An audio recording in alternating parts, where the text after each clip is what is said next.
కూలీ power house first time అనమాట. Mouth టాక్తో సంబంధం లేకుండా కూలీ కలెక్షన్స్ బాగానే ఉంది భయ్యో. ఇది డే 1 ఎంత కొట్టింది, యునైటెడ్లో ఎంత కొట్టింది, నార్త్లో ఎంత కొట్టింది, తెలుగు స్టేట్స్లో ఎంత కొట్టింది అనేటటువంటిది మీరు తెలుసుకుంటే మట్టికి మీ దిమ్మ తిరిగిద్ది. నిజమా బ్రో అని చెప్పి డెఫినెట్లీ మీరు నన్ను అడుగుతారనమాట. ఆ రేంజ్లో అయితే కలెక్షన్స్ కొల్లగొడుతూనే ఉంది మన కూలీ అనమాట. మళ్ళీ ఏది భయంకరమైనటువంటి నెగిటివ్ టాక్తో అసలు ఎవడు కూడా పాజిటివ్ ఇలా. మన రజనీకాంత్ గారి ఫ్యాన్స్ అయితే నెగిటివే ఇస్తున్నారు, అందరూ కూడా నెగిటివ్ ఇస్తున్నారు. ఇంకొంతమంది లోకేష్ కనకరాజు దొరికిపోయిండు, ఆల్రెడీ మన లియో అప్పుడే దొరికిపోయిండు, కాకపోతే ఎల్సీయూ కనెక్ట్ చేయడం విజయ్ గారి క్రేజ్ వల్ల అది ఆడింది. ఇప్పుడు కూడా రెడ్డి హ్యాండెడ్గా దొరికిపోయిండు, కాకపోతే ఇప్పుడు ఉన్నటువంటి కాస్ట్ భయంకరమైనటువంటి లీడ్ ఉంది. వీళ్ళ వల్ల ఏమన్నా సినిమా ఆడొచ్చు తప్ప సినిమాలో అయితే మ్యాటర్ లేదు అని చెప్పి చాలామంది అయితే కామెంట్ చేయడం నేను చూస్తూనే ఉన్నా. సో ఇక్కడ పడేటటువంటి ప్రతి దెబ్బ కూడా ఖచ్చితంగా ఆయన గట్టి సమాధానం ఇస్తారు నెక్స్ట్ సినిమాతో అనేటటువంటిది వెయిట్ చేసి చూడాలన్నమాట. సో కూలీలో ఆల్రెడీ నేను మిస్టేక్స్ గురించి డిస్కషన్ చేసిన, మళ్ళీ డిస్కషన్ చేయాల్సిన అవసరం రానే రాదు. కానీ మీరు మళ్ళీ అడుగుతున్నారు కాబట్టి చెప్తున్నాను, సినిమా ఓవర్ హైప్ ఉంటుంది. లోకేష్ కనకరాజే దిగొచ్చి ఇది ఎల్సీయూ కాదు అంటే నీకేం తెలియదన్నా నువ్వు నోరు మూసుకో, ఇది 100% ఎల్సీయూ మాకు తెలుసు అని చెప్పి అంటారు అనరా. ఇప్పుడు ఒకసారి యూట్యూబర్ డైరెక్ట్గా ఇప్పుడు స్టేట్మెంట్ ఇచ్చిండు, సినిమా షూటింగ్ స్టార్ట్ అయిన సంవత్సరానికి సినిమా రిలీజ్ ముందు 100 రోజుల క్రితమే ఇది ఎల్సీయూ కాదు, ఇది ప్యూర్ కమర్షియల్ సినిమా అని చెప్పి ఆయన డైరెక్ట్గా ఆయన మౌత్తోనే ఇచ్చిండు. మనం ఇలా ట్రైలర్ చూసిన తర్వాత ఒకరిని 30 సంవత్సరాలు అజ్ఞాతంలో ఉంచా, 30 సంవత్సరాల నుండి కమల్ హాసనే.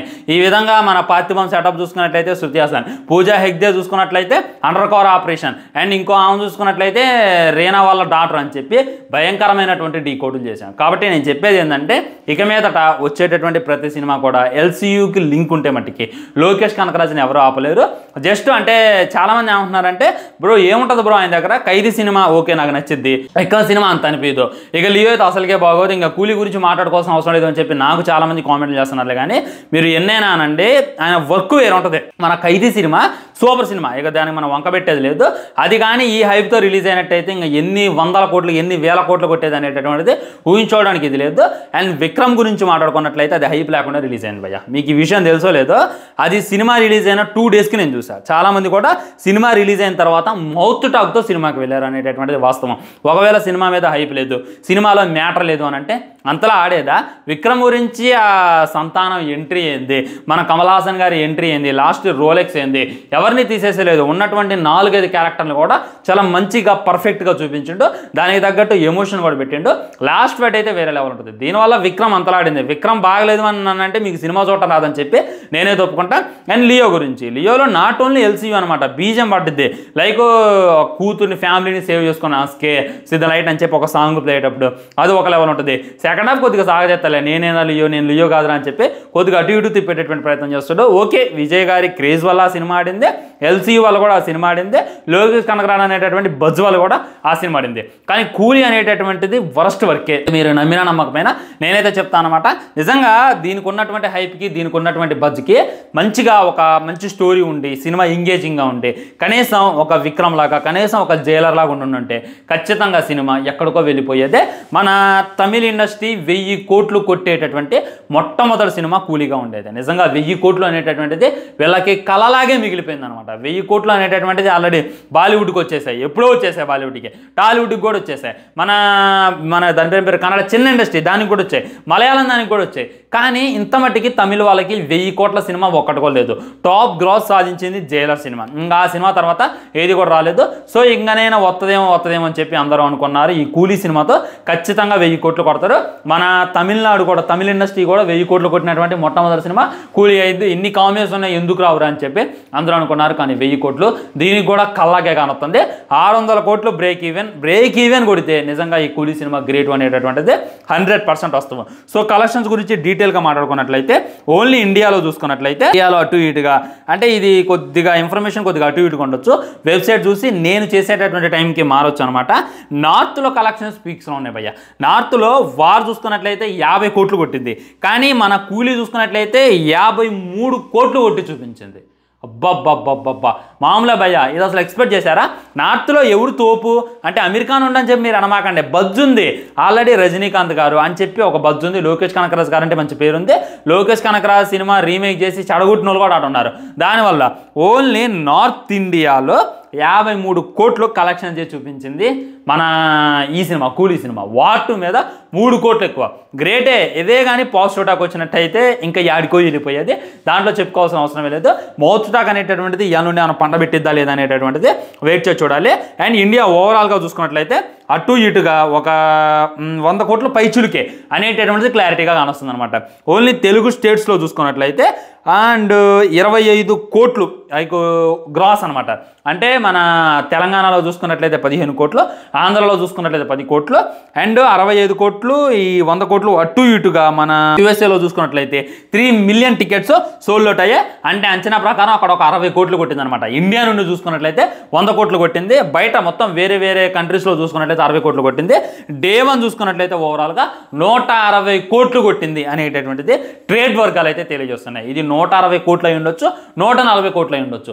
అండ్ ఇంకా అది కాక యూఎస్ఏలోనే భయంకరమైనటువంటి కలెక్షన్ చూపిస్తుంది అనేటటువంటిది 100% వస్తాం. ఆల్రెడీ మీకు తెలుసు ఇప్పటికే 3.5 మిలియన్ టికెట్స్ సోల్డ్ అవుట్ అయ్యాయి. 3 అంటే 35 లక్షల టికెట్లు యునైటెడ్లో అమ్ముడుపోయినాయి. అంటే మాటలు కాదనమాట, అది రజనీకాంత్ గారి పవర్, అది కూలీ రేంజ్ అనమాట.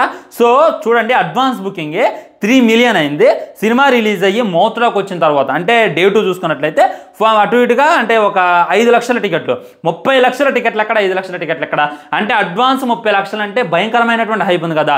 ఓన్లీ ఇప్పుడు చూసుకున్నట్టు 5 లక్షలు అంటే హైప్ తగ్గిందనేగా. ఒకే దెబ్బకి 25 లక్షలు పడిపోయింది. ఇంకా రేపు చూసుకున్నట్లయితే 1 లక్ష 2 లక్షల టికెట్లు అమ్ముడుపోతేనే గ్రేట్ అనేటటువంటి ఫీలింగ్ కలిగింది. నాకు తెలిసి నేను ఇది ఈజీగా ఒక 10 మిలియన్ కొట్టిద్దిలే. యూఎస్ఏలో ఒక 20 మిలియన్ కొట్టిన ఆశ్చర్యపోవాల్సిన అవసరం లేదు. ఎందుకంటే వారు చూసుకున్నట్లయితే 4 లక్షల టికెట్లు కూడా అడ్వాన్స్ చేయలేకపోయింది. కానీ ఇది 30 లక్షల టికెట్లు యూఎస్ఏలోనే అడ్వాన్స్ చేసి పడేసింది. అంటే ఒక ఈజీ కొట్టేసింది, ఇంకా డౌటే లేదు. ఒక 10 మిలియన్ 20 మిలియన్ కొట్టే మనం ఆశ్చర్యపోవాల్సిన అవసరం లేదు అని చెప్పి నేను అనుకునేది. కానీ నా అంచనాలన్నీ కూడా తారుమారైపోయాయి.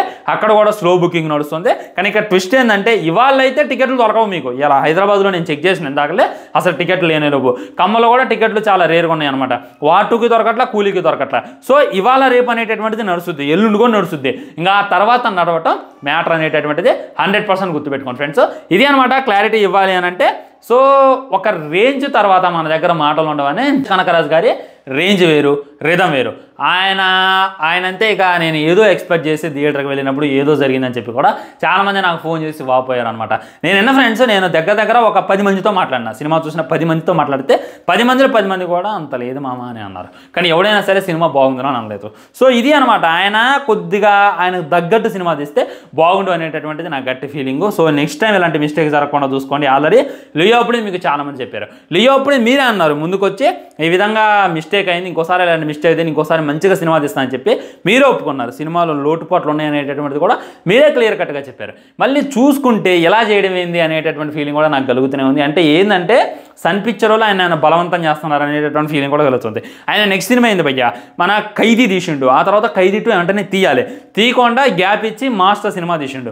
ఆ తర్వాత మళ్ళీ అది ఎమ్మటే తీయాలి ఖైదీ 2, మళ్ళీ అది తీయకుండా మళ్ళీ గ్యాప్ ఇచ్చి విక్రమ్ తీసిండు, మళ్ళీ ఎమ్మటే ఖైదీ 2 తీయాలి, మళ్ళీ అది తీయకుండా లియో తీసిండు, మళ్ళీ ఎమ్మటే ఖైదీ అయినా తీయట్లా, మళ్ళీ ఇప్పుడు కూలీ తీసిండు. సో ప్రతి ఇంటర్వ్యూలో ఆయనకి క్వశ్చన్ ఫేస్ అవుతూనే ఉంది, ఖైదీ 2 ఎప్పుడు తీస్తామని. మరి థియేటర్లో తీయడం అనేటటువంటిది వెయిట్ చేసి చూడాలి. ఇది అనమాట ఫైనల్గా చెప్పదలుచుకుంది. ఓవరాల్గా 160 కోట్లు అంటే నెట్ కలెక్షన్ చూసుకున్నట్లయితే ఒక 70 కోట్లు వేసుకోవచ్చు అనమాట. ఇండియాలో అయినా మన బాలీవుడ్లో అయినా లైక్ నార్త్ స్టేట్స్లో అయినా అండ్ అమెరికాలో అయినా కూలీ అయితే విధ్వంసం సృష్టిస్తుంది కలెక్షన్స్లో. దాంట్లో అయితే డౌట్ పెట్టుకోవాల్సిన అవసరం లేదు. ఇంకా వెయిట్ చేసి చూడాలి అప్కమింగ్ కలెక్షన్స్ ఎంత ఉంటాయి అనేటటువంటిది. ఆల్రెడీ వార్ 2 గురించి కలెక్షన్ వీడియో చేశాను, డెఫినెట్గా వెళ్ళండి ఆ వీడియో కూడా చూడండి, మీకైతే క్లారిటీ వచ్చేస్తుంది. బాయ్ బాయ్, నమస్కారం. ఛానల్ని సబ్స్క్రైబ్ చేసుకోండి, వీడియో లైక్ చేయండి, వీడియో షేర్ చేయండి. వందే మాత్రం జై హింద్ చెప్పడం మర్చిపోయినా హ్యాపీ ఇండిపెండెన్స్ డే అందరికీ.